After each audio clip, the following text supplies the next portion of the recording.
Modulus पे कुछ question solve करने की कोशिश करते हैं। तो सबसे पहले हम एक इक्वेशन कंसिडर करते हैं कि mod x is equal to 5, mod x is equal to 5। Geometrically एक बार इसका मीनिंग समझते हैं कि इस क्वेश्चन में पूछना क्या चाह रहा है आप लोगों से। तो मैंने क्या किया, सबसे पहले एक नंबर लाइन प्लॉट की। इस नंबर लाइन पे आप लोग देख सकते हो, मान लो यहाँ पे मेरा ओरिजिन है, यहाँ पे क्या है, ओरिजिन है, और इसको मैं रीड करूँगा इस इक्वेशन को, distance of x from origin is 5 units. तो ओरिजिन से 5 यूनिट दूरी पे कौन से पॉइंट होंगे।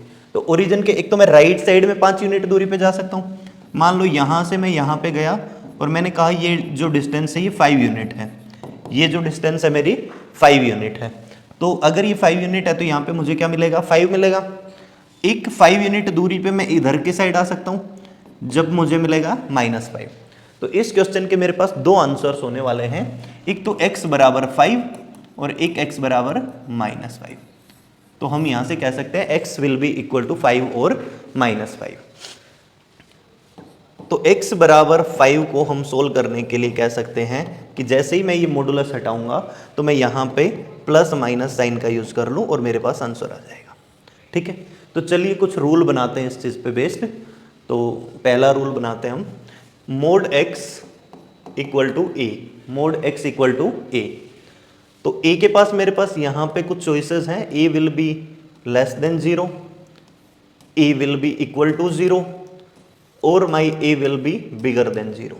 ओके, जब मेरा a लेस देन 0 होगा तो मैं कहूँगा mod x is equal to a, और ये क्या है, लेस देन 0 है, लेकिन मॉडुलस वाली कोई भी मोड x होता है that is always bigger than equal to 0। Mod x is always bigger than equal to 0।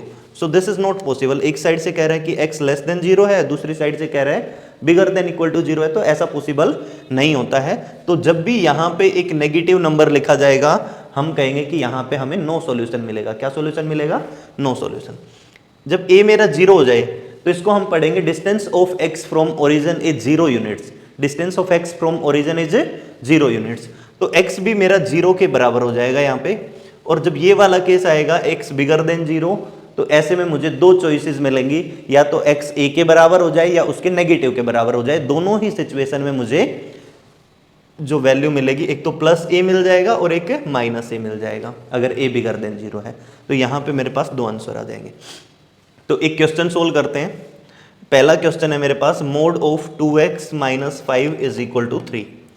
Question number 2 है मेरे पास, mod of 3x plus 5 is equal to -7। और क्वेश्चन नंबर जो 3 है वो है मेरे पास, mod of 2x minus 1 will be equal to 0। तो सबसे पहले वाले क्वेश्चन में हम ये देखेंगे a का काम कौन कर रहा है, 3, विच इज बिगर देन 0। तो रूल नंबर, ये वाला रूल लगा देंगे हम। तो हम कहेंगे कि मोड के अंदर जो कुछ भी लिखा हुआ है वो या तो प्लस a के बराबर होगा या फिर माइनस a के बराबर होगा। तो यहाँ से मेरे पास दो चॉइसेस मिलेंगी, या तो 2x माइनस 5 है ये मेरा 3 के बराबर हो जाएगा, या फिर जो मेरा 2x माइनस 5 है ये -3 के बराबर हो जाएगा। जब मैं इस वाले एक्सप्रेशन को सोल्व करूंगा तो मेरे पास यहाँ से आएगा 2x will be equal to 8, x will be equal to 4। तो यहाँ से मेरा एक सॉल्यूशन आता है x इक्वल टू 4। जब मैं इसको सोल्व करूंगा तो मेरे पास आएगा 2x equal to 2, x equal to 1। Hence my solutions are x will be equal to 1 और 4। अब आप इन 1 और 4 को यहाँ पे प्लग इन करके चेक कर सकते हो कि दोनों ही केस में आपके पास जो आंसर आएगा वो 3 आएगा।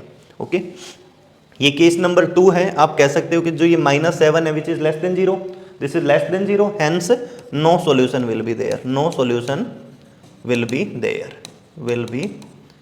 देयर। ओके, और हमने बताया था कि जब मॉडुलस ऑफ x बराबर 0 हो जाए तो ये जो अंदर लिखा हुआ आइटम है ये भी मेरा 0 होना चाहिए, मतलब 2x will be equal to 1, x will be equal to 1/2। तो इस तरह से हम मॉडुलस वाले क्वेश्चंस को सोल्व कर लेते हैं। Thank you.